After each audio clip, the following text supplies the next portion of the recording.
राधे राधे दोस्तों, आप सभी का स्वागत है मेरे इस वीडियो में। आज के इस वीडियो में हम जानेंगे केले के पेड़ के बारे में कि केले के पेड़ की पूजा क्यों की जाती है। एक समय में दुर्वासा ऋषि भी मन बनाया कि वो ब्याह करेंगे तो पर दुर्वासा ऋषि को तो सब जानते हैं उनके क्रोध के कारण। पर दुर्वासा ऋषि अभक्त नहीं है, वो साक्षात शिवा अवतार हैं। माता अनुसुईया और अत्रि के पुत्र हैं। माता अनुसुईया जो महान पतिव्रता नारी थी और पूर्णतः ब्रह्मचारी हैं और दत्तात्रेय और चंद्रदेव के भाई हैं। तो उन्होंने जैसे ही उनको पता चला कि एक विप्र कन्या है और बहुत सुंदरी है तो विवाह का प्रस्ताव लेके चले गए। तब उनके पिताजी ने उनसे कहा कि मेरी कन्या तो हर चीज़ में निपुण है, सुंदरी है, बहुत सुंदरी थी, तो पर इसमें एक दोष है कि ये कड़वा बहुत बोलती है। तब उन्होंने कहा क्या करें, अब मन तो इसी में आ गया है तो विवाह तो करना ही होगा।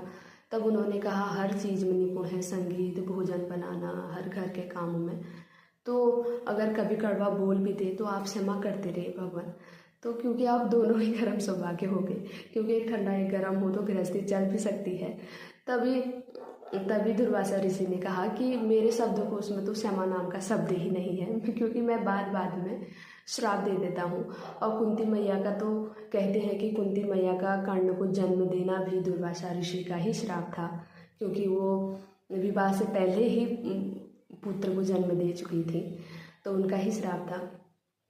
तो इसलिए फिर वो विवाह करके उन्होंने कहा, उनके पिताजी ने कहा, कन्या के पिताजी ने कहा कि ऐसे नहीं गृहस्थी चलती, आप क्षमा करते रहेंगे तभी निभेगी, क्योंकि ब्याह के लिए आपको बहुत पापड़ बेलने होंगे। तब दुर्वासा ऋषि ने कहा ठीक है, मैं 100 गलतियाँ इसकी माफ़ करूँगा, अगर 100 से एक भी ज़्यादा हो गए तो मैं इसे श्राप दे दूँगा।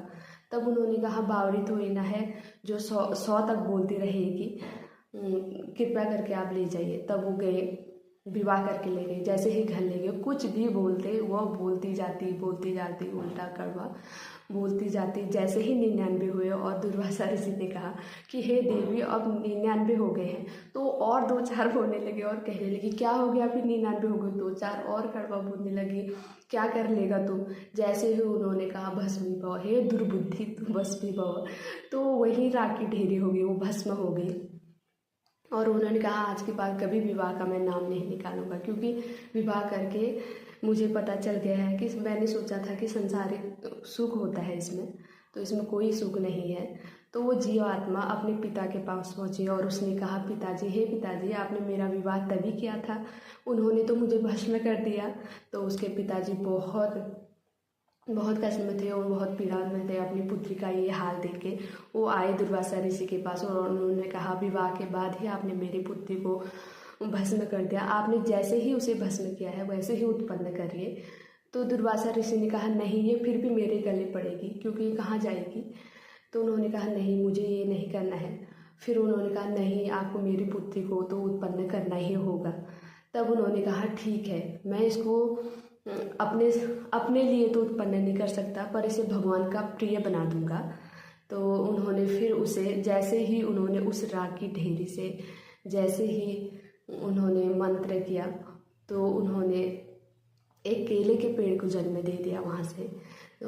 और कहा कि सारे अच्छे कामों में, सारे भगवान के पूजा पाठ जो भी होंगे उनमें सब में तुम्हारा सहयोग होगा, बिना तुम्हारे पूजा नहीं होगी, इसलिए केले के पेड़ की पूजा की जाती है। और कहा तुमने मुझे 100 गालियाँ दी हैं, 100 बार कड़वा बोला है, इसलिए बिना काटे तुम कभी फलोगी नहीं, क्योंकि मेरा श्राप भी तुम्हें लगेगा, वो श्राप तुमसे छूट नहीं सकता।